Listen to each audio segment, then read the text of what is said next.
Shawty mga mema ko, kumusta kayo? Welcome back dito sa aking bagong YouTube channel. For today's video ay pag-uusapan natin si Popo application. And ang topic lang po natin ngayon, tungkol po ito sa mga withdrawal. Kasi meron po ako mga iilang nakikitang mga post sa groups ni Popo. May mga nagko-comment regarding po sa mga cash out nila dito sa loob ng application. Last time, meron ako nakita na matagal daw dumating yung cash out niya. So for today's video, yan yung tatalakayin natin.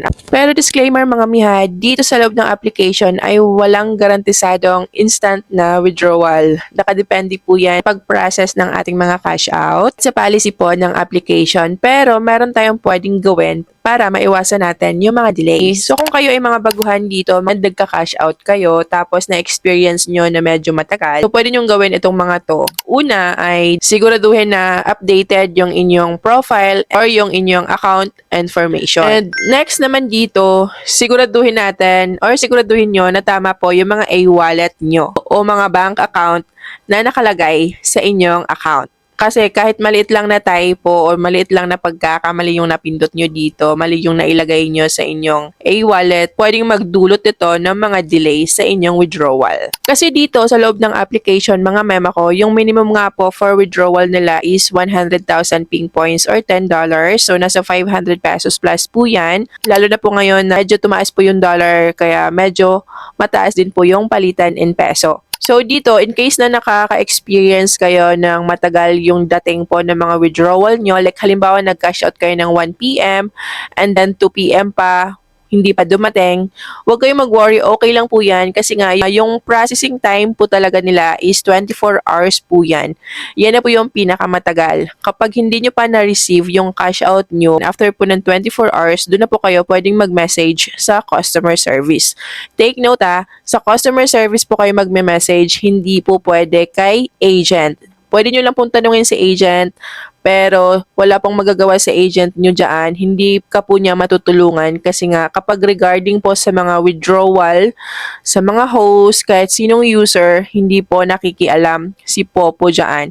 So dapat kayo mismo yung makipag-reach out doon sa help center para po tanungin nyo yung cash out nyo, bakit hindi pa dumating. Ayan. Pero again, kung wala pa 24 hours, okay lang po yan, kumalma lang po kayo. Darating po yung withdrawal nyo, basta hindi po siya lumampas ng 24 hours. Pero sobrang dalang na lang po yan. Kasi dito sa loob ng application, based sa mga na-experience ko, no, 4 na taon na ako dito, pero 5 minutes maximum. Yan na po yung pinakamatagal na sa akin na po yung aking withdrawal or yung aking mga i-kinash out. Mapamalaki man yan or mapamalit na amount. So sobrang bilis lamang kasi nga marami po yung mga nag-a-assist sa payroll dito sa loob ng app. Mga nag-a-assist sa atin sa mga nagwi-withdraw. Kaya mabilis lang po talagang dumating yung mga withdrawal natin. Pero meron kasing mga iilan na yun nga hindi dumarating yung cash out nila agad kasi nga merong mali sa mga GCash number nila. Isang number lang po yung mali doon, isang typo mo lang. So, po pwede yung magkamali din po ng send yung nagsisend sa inyo ng bayad para sa cash out nyo.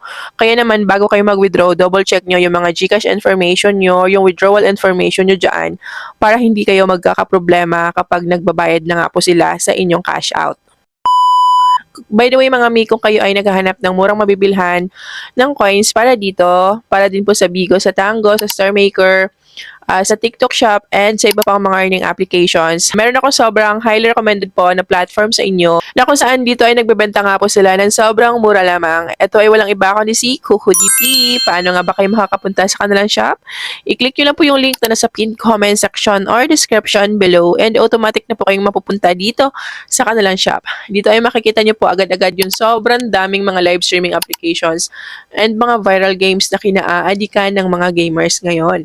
So kung halimbawa nga po ay gusto nyo bumili ng coins para dito sa application na to, syempre i-click nyo lang si Popo and mag-enter lamang kayo ng ID number nyo. Pumili lamang po kayo ng package na gusto nyong i-avail and mag-send payment lamang po kayo. Dito ay tumatanggap sila ng payment via GCash, Paymaya, KuCoin, bank transfer, and marami pang iba. Maliban dyan, kami din po ay namimigay ng mga coins weekly para po doon sa mga laging nabili ng coins gamit po yung aking mga links na nasa pinned comment section or description below. Syempre, make sure lamang na nakafollow kayo sa aking bagong FB page dahil dito ako magpo-post ng mga mechanics regarding nga po sa mga pinapamigay namin na mga coins. So, I hope nga po nakatulong sa inyo ang video na ito. Huwag niyo kalimutang i-like, i-share, and i-subscribe po ang aking bagong YouTube channel para po sa mga more pang pagkakakitaan na i-upload ko. Ayan lang muna for today's vlog. Thank you for watching. See you on my next one. Bye!